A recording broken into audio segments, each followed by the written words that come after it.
देखिए दोस्तों, एक तो आज के दिन दुनिया भर में विश्व स्वास्थ्य दिवस मनाया जाता है लोगों को अपनी हेल्थ के बारे में अवेयर करने के मकसद से है। क्योंकि आज के दिन WHO यानी विश्व स्वास्थ्य संगठन वर्ल्ड हेल्थ ऑर्गेनाइजेशन की स्थापना हुई थी 1948 में। संयुक्त राष्ट्र द्वारा इसका संगठन किया गया और इसी उपलक्ष्य में हर साल 7 अप्रैल को वर्ल्ड हेल्थ डे के रूप में मनाया जाता है। और आज इस हेल्थ दिवस के मौके पर हमारे देश में भी कई राज्यों में टीकाकरण और विशेष स्वास्थ्य अभियान शुरू होंगे। जैसे राजधानी दिल्ली में 7 अप्रैल को सभी स्कूलों में लगाए जाएंगे टिटनेस और डिप्थीरिया के टीके। 10 और 16 साल के बच्चों का टीकाकरण होगा। 7 अप्रैल से ही विशेष अभियान आयोजित किया जाएगा। और इसी तरह से यूपी, बिहार समेत कई राज्यों में सर्वाइकल कैंसर वैक्सीन अभियान भी शुरू होगा, जिसके तहत 14 से 15 साल तक की बालिकाओं को मुफ्त टीकाकरण किया जाएगा सर्वाइकल कैंसर से बचाव के लिए। यह अभियान केंद्र सरकार की महत्वाकांक्षी स्वास्थ्य योजना का एक हिस्सा है। क्योंकि दोस्तों, आजकल की बदलती जीवन शैली, खराब लाइफस्टाइल और खराब खान पान से लोगों की सेहत काफी बिगड़ रही है। हमारे देश की आबादी का एक बहुत बड़ा हिस्सा बीपी, शुगर समेत कई लाइफस्टाइल डिजीज से ग्रसित है। तो इसलिए साल में एक बार जरूर आप ये 10 तरह के टेस्ट करवा लें, ताकि वक्त रहते बीमारियों का पता चल जाए। कुछ ऐसे हेल्थ टेस्ट हैं जो हमें साल में कम से कम एक बार तो करवाने ही चाहिए। जैसे ब्लड प्रेशर, बीपी की जांच, blood sugar test, cholesterol, kidney function, liver function test, LFT, thyroid, vitamin, minerals वगैरह। ये टेस्ट जो बेसिक होते हैं, ये हमें कम से कम साल में एक बार तो अवश्य करवाना चाहिए, फुल बॉडी चेकअप। चलिए आगे बढ़ते खबरों में। आज के कुछ और बड़े इवेंट देख लीजिए। बांग्लादेश के विदेश मंत्री आज 7 अप्रैल को भारत आएंगे। बांग्लादेश में इस साल नई सरकार बनने के बाद अब ये पहली बार किसी कैबिनेट मंत्री का दिल्ली दौरा होने जा रहा है। और खबर है, मध्य प्रदेश में आज 7 अप्रैल से गेहूं उपार्जन के लिए किसान भाई लोगों के स्लॉट की बुकिंग शुरू हो जाएगी। पहले छोटे किसानों से खरीदारी शुरू होगी, आज से बुकिंग होगी और 10 अप्रैल से फिर गेहूं खरीदी शुरू होगी। वहीं सबरीमाला रेफरेंस केस मामले में सुप्रीम कोर्ट ने 9 जजों की बेंच बनाई और आज 7 अप्रैल से ही इसकी रेगुलर सुनवाई होगी। 4 धाम यात्रा पर अपडेट आ रहा। बद्रीनाथ धाम की यात्रा के लिए आज 7 अप्रैल को ऋषिकेश पहुंचेगी गाडू गड़ा तेल कलश यात्रा। फिर 23 तारीख को बद्रीनाथ धाम के कपाट भी खुल जाएंगे। वहीं खबर है, पश्चिम बंगाल के 60 लाख वोटर्स के दावों पर आज 7 अप्रैल तक फैसला आने की संभावना है। सुप्रीम कोर्ट बोला जुडिशियल ऑफिसर्स इस मुद्दे की सुनवाई कर रहे हैं। जो बंगाल में SIR के दौरान मतदाता सूची में लाखों लोगों के नामों को लेकर जो कोर्ट में मसला चल रहा है, इस पर आज फैसला आ सकता है ऐसा। और राजस्थान के स्कूलों में छुट्टी विवाद मुद्दे पर आज शिक्षक हल्ला बोल करेंगे। 7 अप्रैल से ही आंदोलन की चेतावनी दी है। नए शिवरा पंचांग में छुट्टियों की कटौती को लेकर राजस्थान के शिक्षक विरोध करेंगे। वहीं संस्कृति मंत्रालय की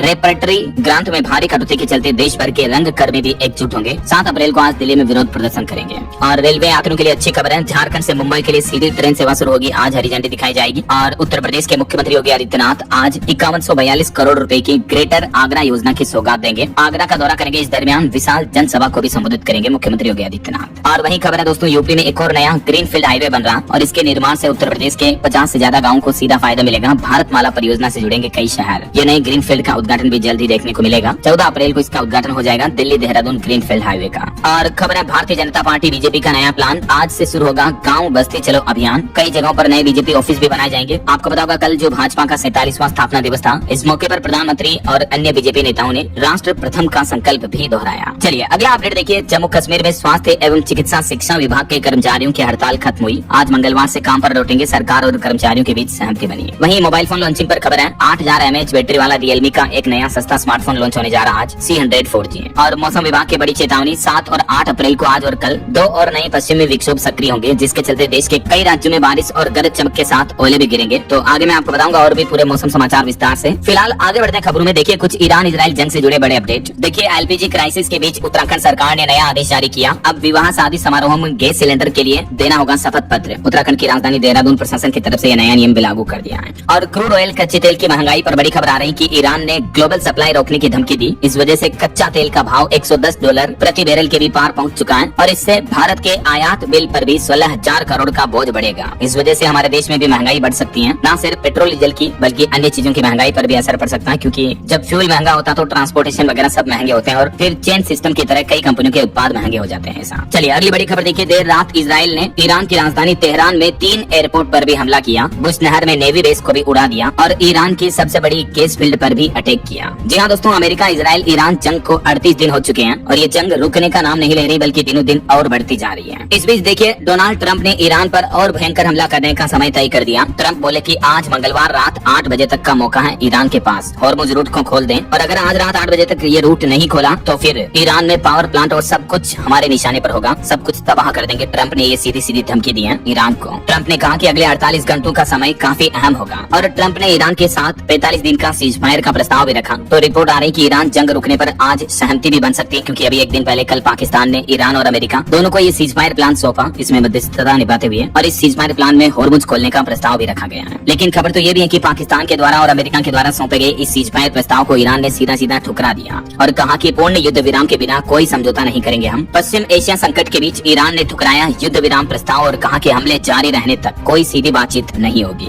ईरान के विदेश मंत्रालय के प्रवक्ता का तो ये भी कहना कि जरूरत पड़ने पर हम अपनी पूरी ताकत से अपने देश की रक्षा करेंगे। जब तक अमेरिका और इजराइल हमले तेज करते रहेंगे हम सीधे वार्तालाप बातचीत में शामिल ही नहीं होंगे। धमकियों के साथ बातचीत नहीं हो सकती है। उल्टा ईरान ने तो युद्ध विराम के लिए अमेरिका के सामने अपनी 10 शर्तें भी रखी हैं, जिसमें होर्मुज से जहाजों की आवाजाही के लिए नए नियम होंगे, पुनर्निर्माण जैसी शर्तें भी शामिल है, मुआवजा और होर्मुज रूट पर टैक्स वसूली समेत कई अहम प्रस्ताव रखे हैं ईरान ने अमेरिका के सामने। वहीं होर्मुज मुद्दे को लेकर अब करार और बढ़ता जा रहा। ईरानी नौसेना बोली कि अब कुछ भी हो जाए चाहे, लेकिन पहले जैसे हालात तो नहीं होंगे। इराकी संगठन ने भी यूएस और इजराइल को धमकी दी है। वहीं इधर हमारी भारत सरकार का कहना है कि होर्मुज से गुजरने के लिए लेवी पर कोई बातचीत नहीं हुई। सरकार बोले कि सुरक्षित है, एलपीजी लाने वाले जहाज भी हैं। कुछ मीडिया रिपोर्ट्स में खबरें आ रही थी कि जो होर्मुज से गुजरे वो जहाज खतरे में है, तो उस पर सरकार ने ये ताजा अपडेट क्लियरिफिकेशन जारी किया। चलिए अगली बड़ी खबर देखिए। कच्चे तेल पर सऊदी अरब ने लिया सिरदर्द बढ़ाने वाला फैसला, जंग का भी फायदा उठाया और पेट्रोल डीजल की कीमतों पर इसका सीधा असर पड़ेगा। बात कुछ यूं है कि सऊदी अरब ने जो एशियाई खरीदार हैं उन देशों के लिए कच्चे तेल की कीमतें रिकॉर्ड प्रीमियम पर बढ़ा दी हैं, क्योंकि अभी मौका है तो मौके का फायदा उठा रहा है सऊदी अरब भी। बताया जा रहा है कि तकरीबन 19-20 डॉलर प्रति बैरल तक ज्यादा कीमतें ली जाएगी अब। तो इस वजह से पेट्रोल डीजल को लेकर भी अलर्ट जारी हुआ। जहां से करोड़ों लीटर कच्चा तेल लेता है भारत, उस देश ने चुपके से कई चार्जेस 10-10 गुना तक बढ़ा दिए हैं। यानी अब सऊदी अरब से भारत के लिए भी क्रूड ऑयल खरीदना 15 से 20 डॉलर प्रति लीटर तक महंगा हो जाएगा। तो इसका असर साफ साफ हमारे देश में भी पेट्रोल डीजल की कीमतों पर देखने को मिल सकता है। चलिए अगली बड़ी खबर देखिए दोस्तों। बीते दिन भी ईरान की राजधानी तेहरान के भी रिहायशी इलाकों पर बमबारी की अमेरिका और इजराइल ने। इस वजह से 13 लोगों की मौत हो गई।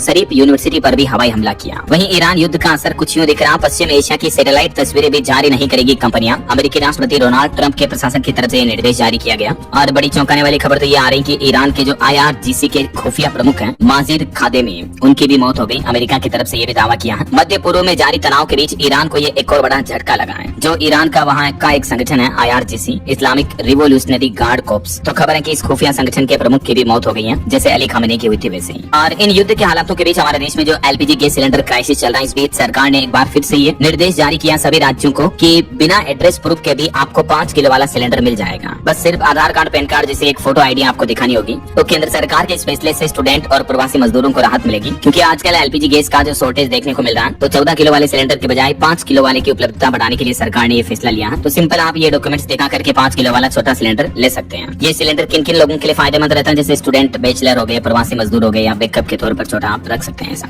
और वहीं देखिए अमेरिकी पायलट जो कि ईरान में गिर गया था, तो अमेरिका की सील टीम 6 ने पहाड़ों से अमेरिकी पायलट को बचा लिया। ईरान में 300 किलोमीटर अंदर घुसकर इस ऑपरेशन को अंजाम दिया। US आर्मी की ये वही यूनिट थी जिसने ओसामा बिन लादेन को भी मारा था। और इस बीच दोस्तों कुछ डिप्लोमेटिक एक्सपर्ट्स का तो ये भी मानना है कि अमेरिकी राष्ट्रपति डोनाल्ड ट्रंप सनकी है या फिर साइकोपैथ हैं। बचपन में भी वो अपने पापा के कहने पर किलर बन गए, दोस्त को छत से फेंकने पर अड़े और अब ईरान को बास्टर्ड कहा उन्होंने गाली भरे लहजे में। इस तरह का पोस्ट किया तो उनकी भाषा को लेकर कई एक्सपर्ट उन्हें साइकोपैथ भी मानने लगे अब तो ये तो कुछ जंग के हालात चल रहे हैं। और चलिए आगे बढ़ते हैं अपन खबरों में। देखिए अगला अपडेट सोना चांदी के भाव पर खबर आ रही है। सोने की कीमतों में 2291 रुपए की तेजी देखने को मिली और अभी गोल्ड का प्राइस 1,48,000 रुपए प्रति 10 ग्राम पहुंच चुका है, जबकि चांदी भी 6,230 रुपए महंगी होकर 2,34,000 रुपए प्रति किलो पहुंच गई है। आखिरकार एक बार फिर से सोने चांदी की कीमतों में तेजी देखने को मिली। अलग अलग कैरेट के हिसाब से गोल्ड का प्राइस आप देख सकते हैं। चलिए अगला अपडेट देखिए दोस्तों। गृह मंत्री अमित शाह ने ये निर्देश दिया कि भारत और बांग्लादेश सीमा सुरक्षा के लिए सांप और मगरमच्छ के इस्तेमाल पर विचार करें। BSF यानी सीमा सुरक्षा बल, बॉर्डर सिक्योरिटी फोर्स को उन्होंने इस तरह का भी सुझाव दिया। तो रिपोर्ट आ रही कि भारत बांग्लादेश बॉर्डर पर घुसपैठ रोकने के लिए अब प्राकृतिक जीवों का भी सहारा ले सकती है इंडियन आर्मी। सांप और मगरमच्छ का इस्तेमाल कर सकती है, क्योंकि 175 किलोमीटर का यहाँ दलदल वाला इलाका है जहाँ आर्मी जवानों की फेसिंग भी मुश्किल होती है। पिछले 10 सालों में यहाँ से घुसपैठ की 7,000 घटनाएं देखने को मिली। तो अब इन घटनाओं को रोकने के लिए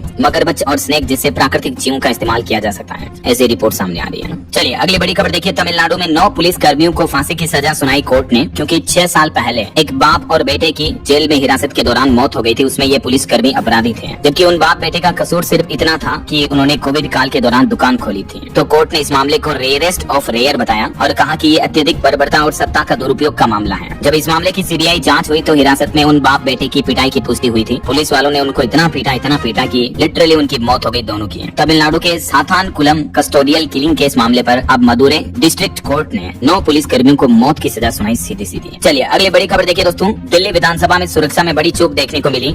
ये घटना हुई देखिए, दिल्ली विधानसभा का बैरियर तोड़कर एक अनजान कार अंदर घुस जाती है। VIP गेट से एंट्री होती है उस कार की और उस कार से एक नकाबपोश ड्राइवर उतरता है। उसने स्पीकर ऑफिस के पास गुलदस्ता रखा और फिर कार समेत फरार हो गया। तो इस दिल्ली विधानसभा बैरियर मामले में अभी का पोस्ट ड्राइवर समेत 3 लोगों को हिरासत में ले लिया और वो कार भी बरामद कर लिया दिल्ली पुलिस ने। लेकिन दिल्ली विधानसभा की सुरक्षा में ये अब तक की एक सबसे बड़ी चूक बताई जा रही है। चलिए अगला अपडेट देखिए दोस्तों, 4 धाम यात्रा के लिए उत्तराखंड में केदारनाथ हेली सेवा की बुकिंग शुरू हो जाएगी 10 से 12 अप्रैल के बीच। इस बार 100% ऑनलाइन टिकट बुकिंग को लेकर नए नियम भी लागू हो चुके हैं। IRCTC के जरिए होगी बुकिंग।